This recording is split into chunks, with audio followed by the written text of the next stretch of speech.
É um momento de tensão. Polícia Militar de Emergência? Está tendo um assalto aqui na loja. Agora? O mais rápido Agora está possível. acontecendo, senhora? Agora, moça, a gente está trancada dentro do banheiro. Calma, estão armados, né, senhora? Tem 3, só que eu só vi um armado. Policiais se apertam na escadaria de um prédio onde criminosos ameaçam reféns numa joalheria no centro de São Paulo. Os negociadores não têm visão dos assaltantes. Eu vou junto com o meu policial, vou pegar as armas. Falou? Fica na boa. Para reverter uma situação como essa, é preciso entender o que se passa na cabeça do sequestrador. Ô, fica tranquilo, cara. Você conhece nosso trabalho, a gente passa confiança, meu. O sargento William Silva é quem comanda as negociações. Ele tem uma missão diferente: convencer um criminoso a ser preso. Mas o que aconteceu na vida do negociador no dia do assalto? Peraí. Pessoal, no Lagarto 400, Barão de Paranapiacaba. Começa uma correria no batalhão assim que chega a notícia do assalto com reféns. Situação de roubo frustrado, 3 indivíduos. E outros 2 indivíduos estão lá dentro, fizeram de refém o pessoal que está lá. A gente só tem informações básicas agora. Bora. No local do crime, PMs cercam o prédio. A rua fica tomada de gente. 2 criminosos acabam presos no momento em que tentavam fugir.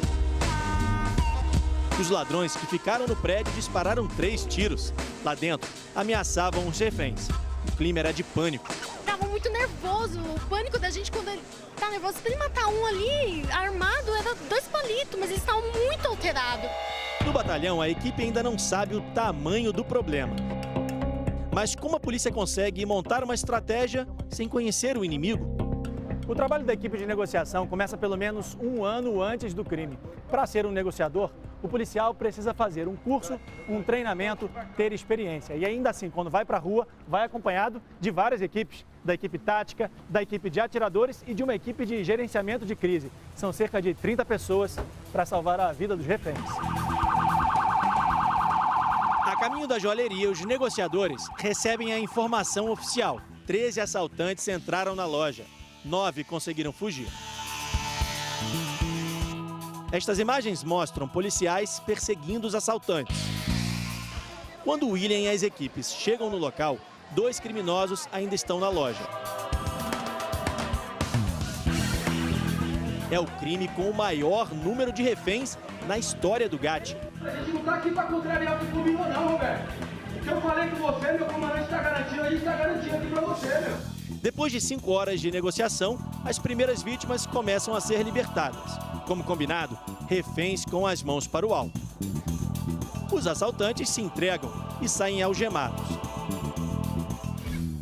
Em seguida, mais reféns descem as escadas do prédio, 1 a 1. As pessoas estão assustadas. Uma mulher passa mal e desmaia.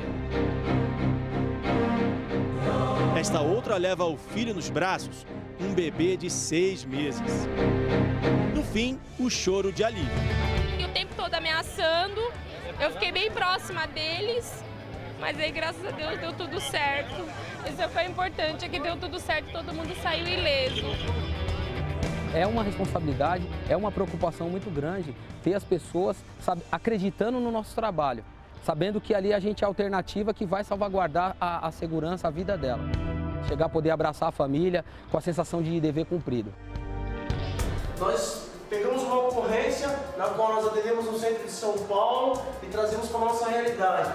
É na sala de aula que os negociadores aprendem a interpretar a mente criminosa. Os policiais também treinam situações reais de sequestro. Nós somos da equipe de negociação. A gente veio aqui para te ajudar, para a gente resolver essa situação da melhor forma. Neste caso, a negociação é feita por telefone. Viemos aqui para te ajudar a gente resolver essa situação que foi gerada aí da melhor forma possível. Não quer morrer não, hein, parça? Avisa os caras lá. O que você vai me dar em troca? Atiradores de elite estão posicionados. Uma equipe tática preparada para garantir a proteção dos negociadores. Um erro pode ser fatal. Pode ficar tranquilo. Esse é o momento mais importante do treinamento dos negociadores. Eles precisam prever a ação dos criminosos na hora da rendição, porque na vida real tudo pode acontecer. Os bandidos são algemados. E a situação é resolvida sem que nenhum tiro seja disparado. Um trabalho que exige habilidade, sangue frio e poder de convencimento. Ele precisa confiar que aquele negociador, aqueles policiais que estão lá, estão ali para ajudar ele, ajudar as pessoas que estão lá dentro também, para um desenrolar, um fecho realmente bom ali da ocorrência. Mas nem sempre a teoria se repete na prática. Em 2008, Lindenberg Alves manteve a ex-namorada refém por mais de 100 horas em Santo André, no ABC Paulista. A polícia decide invadir o apartamento.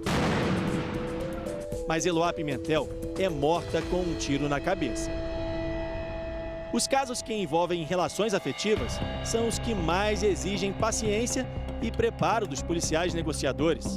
Quando você tem uma pessoa que está emocionalmente perturbada, é difícil você entender o que passa na cabeça da pessoa. O criminoso ele já demonstra um objetivo. O emocional, ele oscila sobre as emoções.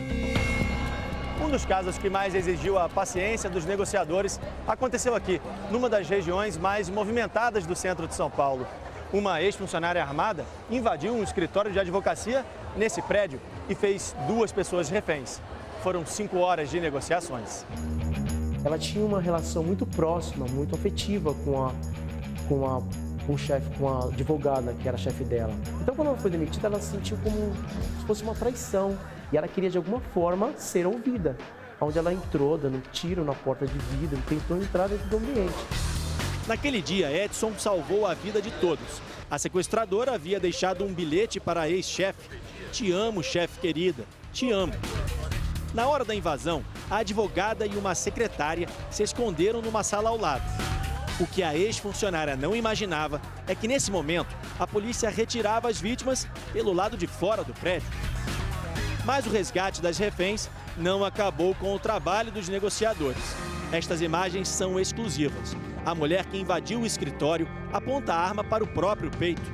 Edson tenta agora salvar a vida da sequestradora. A senhora acabou de falar que confia em mim, por mais que a senhora não me conheça.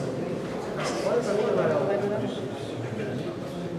Mostra que a senhora também é uma pessoa que é capaz de perdoar. Ele precisa convencer a criminosa a não se matar.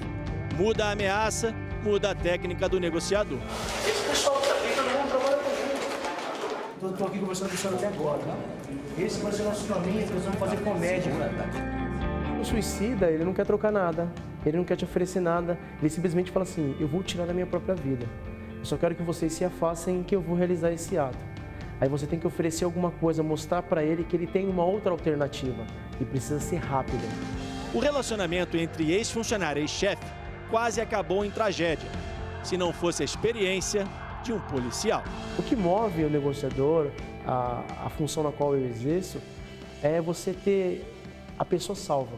Isso não tem preço. Chega ao ponto de você falar assim, eu não sou um super-herói, mas naquele momento assim eu tive minha parcela de super-herói, que foi importante. Parabéns aos nossos policiais e vou falar já da modelo morta, mas o helicóptero da Record vai mostrando uma casa cercada agora em São Paulo. Uma casa vai sendo cercada em São Paulo, você vai vendo os policiais posicionados. O Corpo de Bombeiros acaba de chegar informação que uma briga foi extremamente violenta agora aqui em São Paulo. Daqui a pouco eu vou com o comandante Hamilton porque a polícia encontrou estimulantes usados em cavalos na casa da modelo que morreu depois de passar por um procedimento estético simples. Segundo testemunhas, a modelo usava o produto para melhorar o desempenho durante os exercícios físicos. Põe no ar. Policiais seguiram em direção ao município de São Gonçalo, na região metropolitana do Rio. Era nesta casa que a modelo Raquel Santos, de 28 anos, morava com o marido. Os policiais recolheram exames médicos feitos por ela e um vidro deste medicamento, um estimulante usado em cavalos. Produto que, segundo testemunhas, Raquel utilizava para tornear os músculos. É mais uma pista que pode ajudar a polícia a descobrir o que causou a morte da modelo. Ela passou mal depois de se submeter a um procedimento estético nesta clínica em Niterói, região metropolitana do Rio. O dono, o médico Wagner Moraes, disse que Raquel chegou ao hospital consciente, mas a polícia já sabe que ele mentiu. Os peritos analisam imagens de câmeras de segurança do hospital onde a modelo foi atendida. Segundo o delegado, Raquel já chegou desacordada à unidade. Os agentes também aguardam o laudo do Instituto Médico Legal, que vai revelar as substâncias encontradas no corpo da modelo. Na última sexta-feira, a clínica foi interditada pela Vigilância Sanitária. No local, os agentes encontraram medicamentos e produtos vencidos em estoque. Segundo o Tribunal de Justiça do Rio, Wagner Moraes responde a 11 processos cíveis, um deles por erro médico. O advogado da família da modelo aguarda os laudos da perícia para decidir o que fazer. A gente, na verdade, quer esperar o laudo chegar do IML para ver se a conduta dele teve alguma relação com o óbito dela. Se teve essa relação, a gente vai tomar as medidas cabíveis. Olha, tá uma confusão grande, acho que vão chamar mais reforço policial. Comandante Hamilton, é você. Bate exatamente um casal, uma discussão, tudo aconteceu aqui na Zona Norte de São Paulo. Infelizmente, o marido pegou uma faca, teria ferido a sua mulher. A Polícia Militar está no local, assim como o Corpo de Bombeiros, tentando resolver e explicar a situação, Bate. Mas tudo indica aí que foi uma briga de marido e mulher que terminou num ferimento por faca, Bate. Crime passional agora em São Paulo, em outro ponto. A polícia, veja só, a polícia vai cercando a casa, hein? A polícia vai cercando a casa. As informações são preliminares em outro ponto de São Paulo. A polícia consegue prender, vai ficando de olho aí pra mim, hein, Juan? Olha o que tem de policial se reunindo na porta da casa e um conseguiu entrar agora. Num outro ponto, prenderam bandidos que só atacavam milionários. Põe no ar. O helicóptero da Record chegou junto com a Polícia Civil. De cima, a ação intensiva dos agentes do GOI, o Grupo de Operações Especiais, para cumprir mandados de prisão contra uma quadrilha especializada em assaltos a residências. Dos 7 procurados, 2 estavam nos endereços indicados pela investigação. Um deles fugiu pela mata nesta região da Serra da Cantareira, que fica nos fundos da Vila Albertina, zona norte da capital. Os policiais jogaram bombas de efeito moral.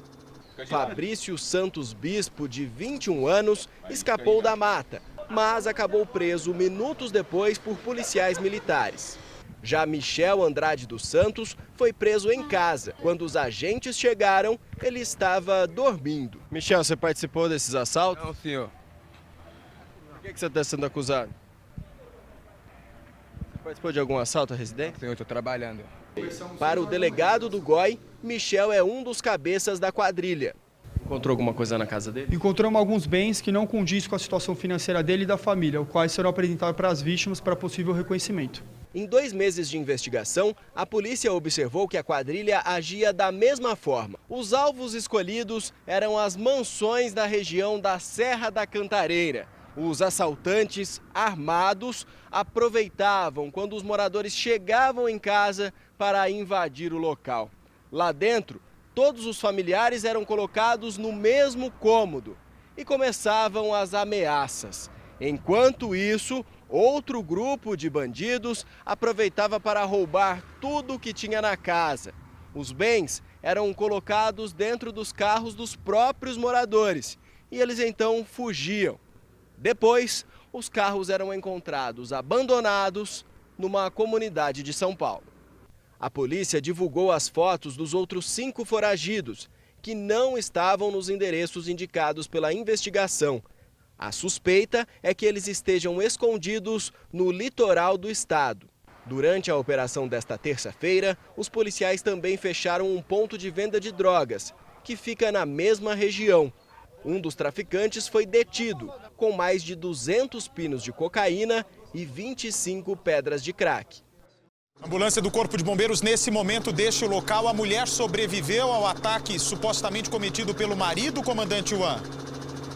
Olha, Bate, provavelmente sobreviveu. O problema, Bate, é que a Polícia Militar não tem certeza, ainda não passou a informação pra gente que ele teria se entregado, ou seja, então provavelmente tudo indica que ele ainda está com a faca dentro de casa. A gente está verificando essa informação, a Polícia Militar está no local, pegando detalhes. Agora a mulher, olha, mais uma viatura chega agora no local, Bate. A mulher acaba de ser levada para o hospital mais próximo, provavelmente o Hospital da Cachoeirinha, que também fica aqui na Zona Norte de São Paulo, Bate. É o que eu suspeitava. Eu peço, por favor, pro Leozinho.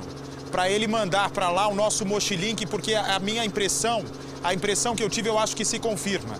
Esse homem deve estar se recusando a se entregar, conseguiram retirar a mulher ferida, ele pode ter pego alguém para fazer como refém agora em São Paulo, hein? Eu peço, por favor, para a gente entrar em contato com a polícia para saber se ele está sozinho dentro da casa e a polícia vai cercando até que ele se renda, ou se ele está fazendo um outro refém. Enquanto isso, uma mulher é presa, suspeita de aplicar dezenas de golpes. Veja! Iludida com a promessa de um novo emprego, Lidiane, que há anos procurava uma oportunidade, foi vítima de um golpe. Foi na Feira do Rolo de Paulínia e ela falou que estava com várias vagas, que era uma creche conveniada da prefeitura e tudo mais. Aí ela me mandou uma mensagem pelo WhatsApp pedindo para mim comparecer no Bom Retiro, num suposto escritório. A golpista, que tem 4 perfis diferentes nessa rede social, se chama Mônica Neres de Souza.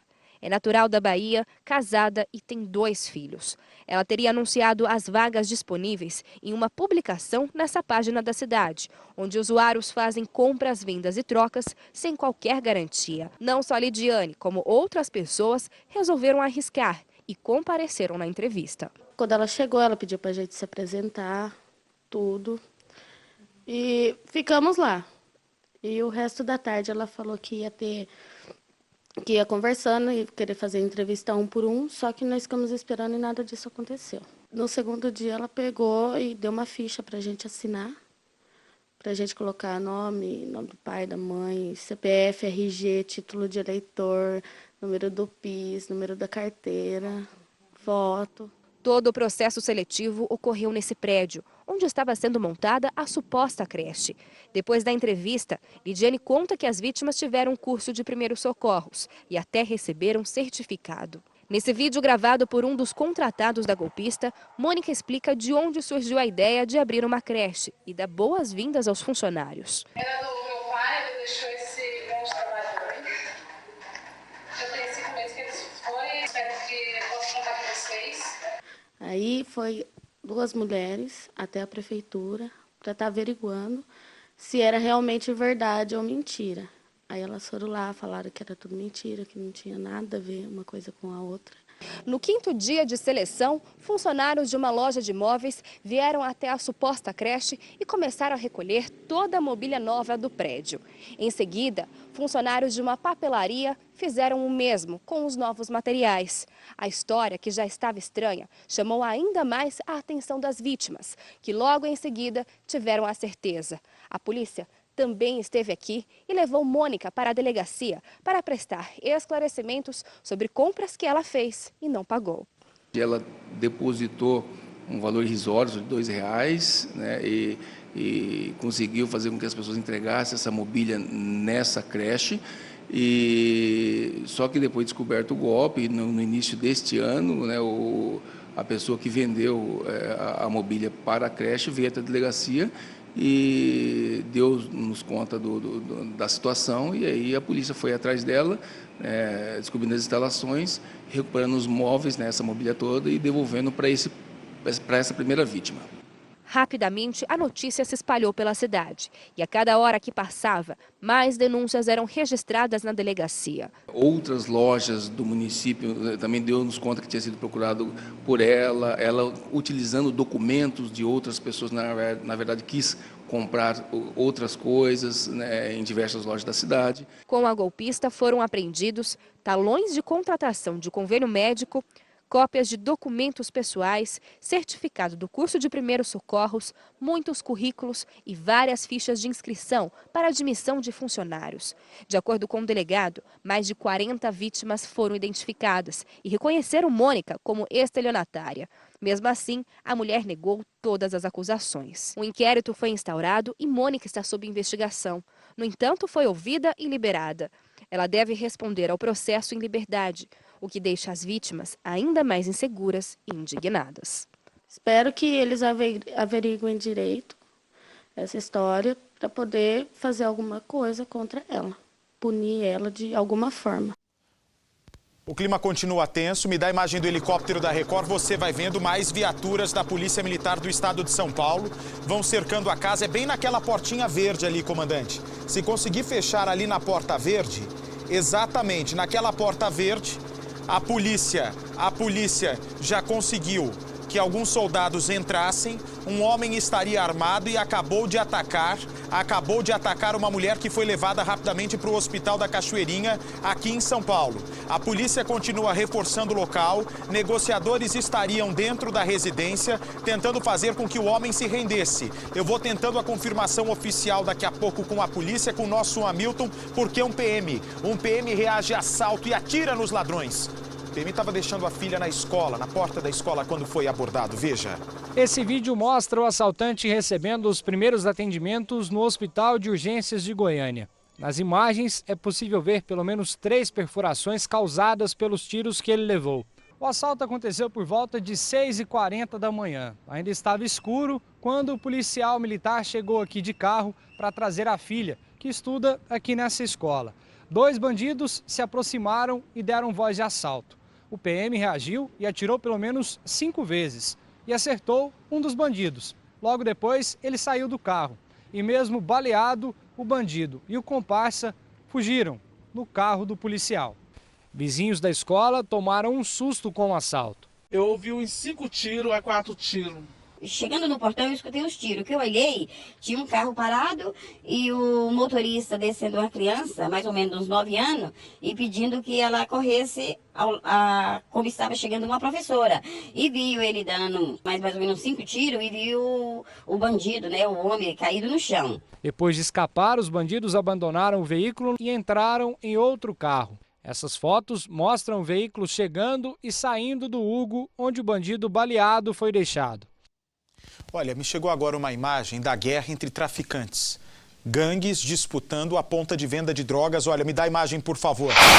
Olha o que é tiro, meu Deus do céu. Que isso? São rajadas de metralhadora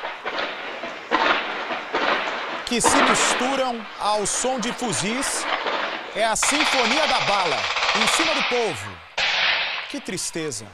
Me dá o helicóptero da Record, me dá o helicóptero da Record. Casa cercada em São Paulo. Comandante Hamilton, é você, Juan. Bate, exatamente, você vê as viaturas da Polícia Militar, já são 5 no local, alguns policiais estão no interior dessa casa, a princípio aí tentando negociar com esse homem que atacou a sua mulher, ele atacou com uma faca, acabou ferindo ela. Agora há pouco a unidade de resgate saiu do local com essa mulher para o hospital, mas você vê que a Polícia Militar mantém aqui a rua fechada, tentando fazer a prisão desse indivíduo. Bate. Nossa preocupação, por favor, tente descobrir, eu sei que é difícil porque o caso está em andamento, está acontecendo nesse exato momento. Não se sabe se esse homem está sozinho, portanto não se rende, mas sozinho, ou se está fazendo outra pessoa refém. Enquanto isso, moradores no meio do fogo cruzado. Pode encher a tela do Brasil. A mensagem chegou da forma mais cruel e clara. Um corpo decapitado. A cabeça num bairro, o corpo em outro. Uma declaração de guerra escrita no pano que envolvia o cadáver. Bala nos bala. Uma referência à facção dos Bala na Cara, uma das quadrilhas que disputa o domínio do tráfico na capital e na região metropolitana de Porto Alegre. As fotos foram parar no perfil da própria vítima, Jefferson Lapuente, na internet.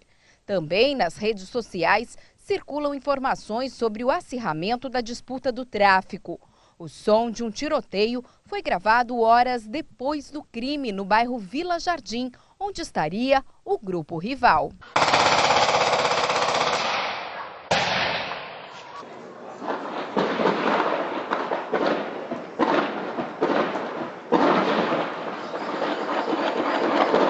Essas disputas por ponto de tráfico, muito comumente elas geram esse tipo de homicídios em que um grupo ele pratica o homicídio de uma forma tal que mande uma mensagem de intimidação para o outro grupo. Isso são coisas que, infelizmente, comumente acontecem dentro do contexto do tráfico de drogas. Um dos traficantes chegou a divulgar nas redes sociais uma ameaça aos rivais. Existe realmente essa desavença entre essas duas facções, da Bom Jesus e Vila Jardim?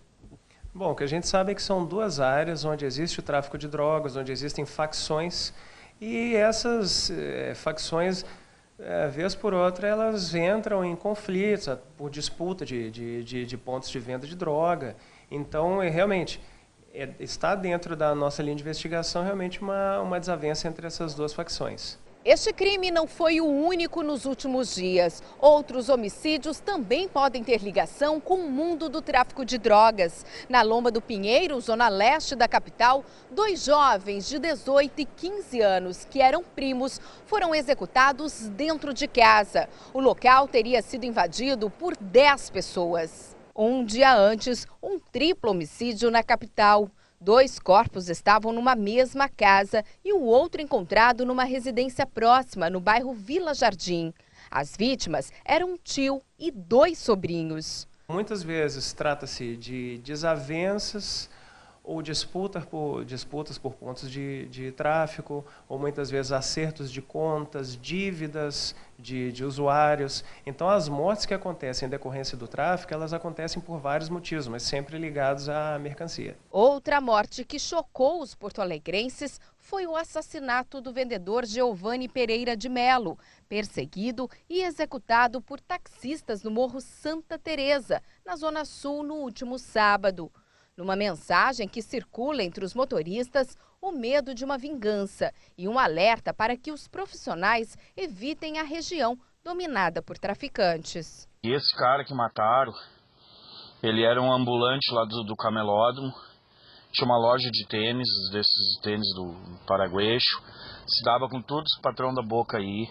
Os caras estão ameaçando represália, se o taxista acha que é bandido, eles vão mostrar que quer ser bandido de verdade.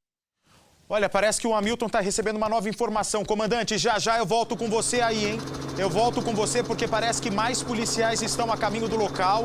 Um homem armado se nega a se entregar para a polícia depois de atacar a mulher e pode estar fazendo outra pessoa refém. A polícia consegue pôr a mão em 2 irmãos que integram uma quadrilha de roubo. Um outro bandido está preso, acusado de agredir a esposa e confessou a participação nos crimes. 4 suspeitos de integrar uma quadrilha de roubo a gado na zona rural de Jataí foram identificados e detidos. 2 dos envolvidos são irmãos e foram presos em flagrante por receptação. O Enes Carlos de Lima Fontes e o William Carlos de Lima Fontes, de 26 e 20 anos. Outras 2 pessoas foram indiciadas pelo furto, mas por não estar em situação de flagrante, o Ales Ramon Parreira Franca foi ouvido e liberado. Já a grande reviravolta no caso aconteceu quando Dino Por Deus Gadelha Filho confessou a autoria do crime. Foi você. Você pegou arreio e o que mais? O arreio foi que estava lá. Chuveiro, isso. O que mais?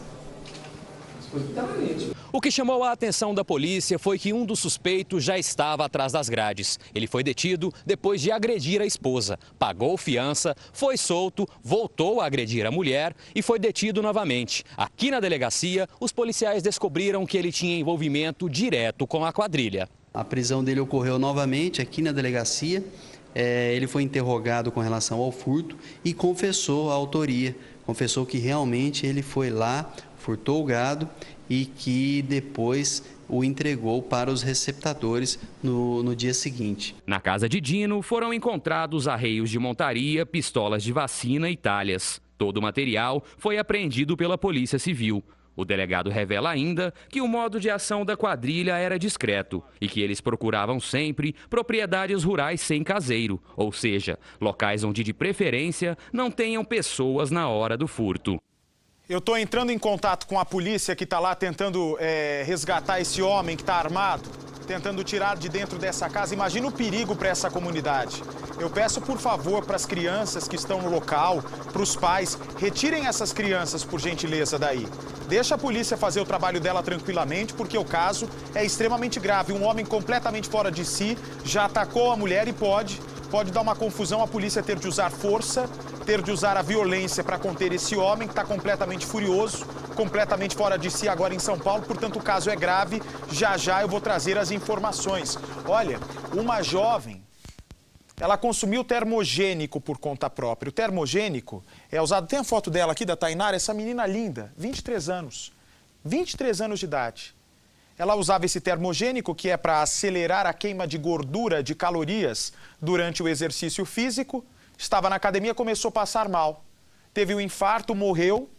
Caso misterioso também, porque termogênico, se dado na dose certa, não tem muito risco, não é? e de repente morreu. Já eu vou trazer esse caso, porque olha, calma o Hamilton, vou voltar já lá com o An, hein? Tem mais viatura chegando no local.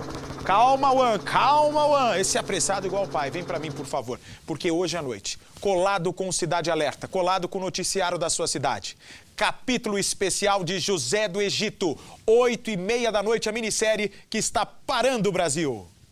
Da rejeição. Eu tenho presente pra vocês. Pra agradar meus irmãos, pra mostrar que eu gosto de vocês também. A fúria. Eu sabia que você gostou. Ele vai me servir muito bem porque eu quero fazer. Da vingança. Por que não aproveitamos que estamos sozinhos com esse traidor e acabamos com ele? Ao ódio. Quando José viver, nossa vida vai ser um inferno. José tem que morrer! Capítulo especial. A maldade dos irmãos de José passa dos limites. Hoje, 8h30 da noite. José do Egito. Olha, é uma série, aliás, já estava na dobradinha com o Rei Davi, que terminou ontem, foi uma explosão de audiência e hoje continua o sucesso. José do Egito, não perca. Me dá o helicóptero da Record, por favor, me dá o helicóptero da Record. Eu já estou em contato com a polícia. Comandante Hamilton, é você. Bate, pois é, você vê que muita movimentação policial ainda no local, a gente não tem certeza, não foi informado se esse homem foi preso, ele atacou a mulher a facadas, Bate, inclusive ela já foi levada agora para o hospital. O problema é que a polícia militar fecha a casa, cerca o local, inclusive fechando a rua em alguns momentos, procurando por ele aí que ele se entregue depois dessa facada que ele acabou atingindo a sua mulher, Bate. E atenção, a jovem de estudante de pedagogia foi assassinada, violentada sexualmente pelo vizinho. Ele invadiu a casa da menina, ela estava sozinha na hora do crime, abusou, matou e confessou o crime. Põe no ar pro Brasil. Na entrada do fórum, familiares e amigos de Caroline Ghizones Lasta, 18 anos, morta com 37 facadas em outubro e estuprada, mais uma vez marcaram presença com faixas e camisetas com a foto da vítima e frases. Eles pediam justiça na audiência de instrução do caso, que é tratado como latrocínio e estupro. A indignação podia ser vista no rosto de cada um. Não tem algo que justifique o que ele fez com ela. Não tem, que a justiça seja feita. Quando o autor do crime, Jean Paulo de Freitas Pereira, de 30 anos, chegou escoltado pelo Departamento de Administração Prisional, que o levou do presídio de Criciúma, os agentes e policiais militares tiveram trabalho para conter a revolta da multidão. A audiência durou quase 5 horas e, na saída, mais gritaria e choro de familiares e amigos de Caroline. Todos viviam o momento como se fosse uma repetição do dia em que se despediram da vítima.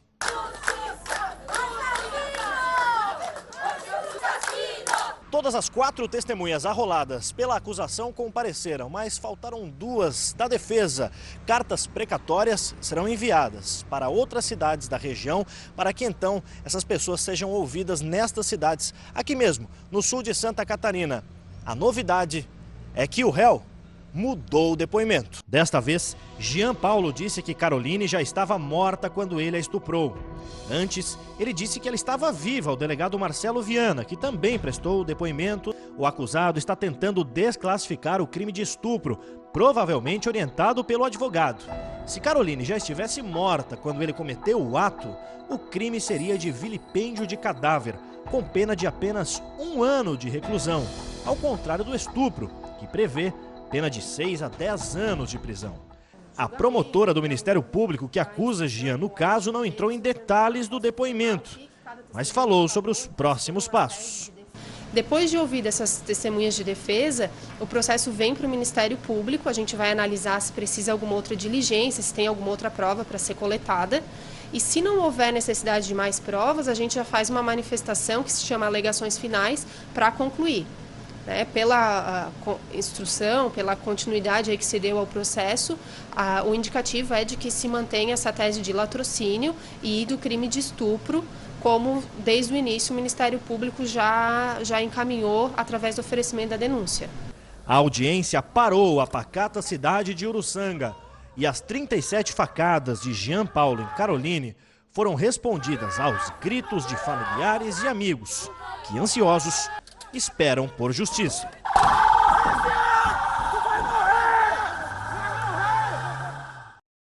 A última vez que eu estava olhando para ela, Na delegacia, os familiares fizeram questão de, mais uma vez, mostrar o rosto de Caroline ao assassino confesso.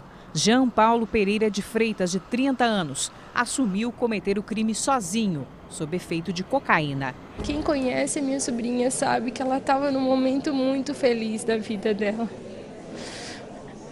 Esse cara tem que pagar por isso e ele vai pagar por isso. Ele, que é vizinho da jovem, não soube dizer o que de fato aconteceu no momento do crime. E aos parentes da jovem demonstrou frieza. Falei de tudo que eu podia falar para ele, para fazer com que ele fizesse alguma coisa, tivesse alguma reação, mas frio, como foi no assassinato, foi o que ele fez comigo aqui. Sem sentimento, uma pessoa dessa é terrível, terrível. Olhar para ele daquele jeito, saber quem fez o que fez com a minha sobrinha e a gente não poder fazer nada. Jean Paulo disse em depoimento que entrou na casa apenas para furtar. Não previa o desfecho dos fatos, apesar de já ter invadido a residência com uma faca em punho. A estudante Caroline Slakta, de 18 anos, estava sozinha em casa quando viu o criminoso. Ela tentou pedir ajuda, mas foi atacada e morta.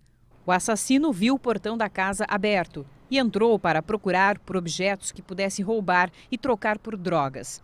Quando entrou no quarto de Caroline, ele viu a jovem e a matou ali mesmo.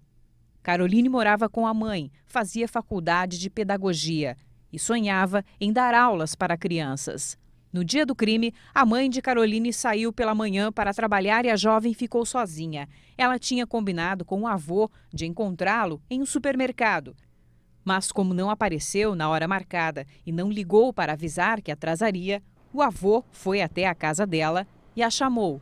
Caroline não respondeu e ele foi embora. Preocupado, o avô voltou pouco depois e resolveu entrar ao perceber que o portão e a porta estavam abertos. Ao chegar na sala, viu que havia objetos espalhados pelo chão e correu para o quarto da neta.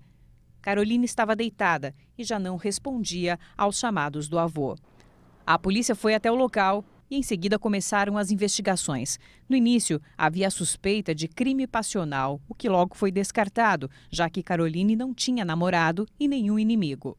Todos os vizinhos da família de Caroline prestaram solidariedade, menos um, Jean. Sem ter para onde fugir, nem manter em segredo o que tinha feito, ele decidiu se entregar 3 dias depois de matar Caroline. O mandado de prisão preventiva saiu no mesmo dia em que o assassino confesso se entregou. No velório, a tristeza entre os que conheciam Caroline estava estampada. Vizinhos, amigos e parentes prestaram as últimas homenagens à garota que sonhava em ensinar crianças a ler e escrever. Olha, a polícia está investigando a morte desse jovem advogado no ABC Paulista, em São Bernardo do Campo. A primeira hipótese, segundo a esposa, uma promotora da Justiça Militar, é que João ficou desesperado quando ela pediu a separação, tentou agredi-la e se matou. Mas a história pode estar mudando de rumo. As investigações podem estar mudando de rumo. Eu vou contar essa história em detalhes, mas antes tem meu recado aqui.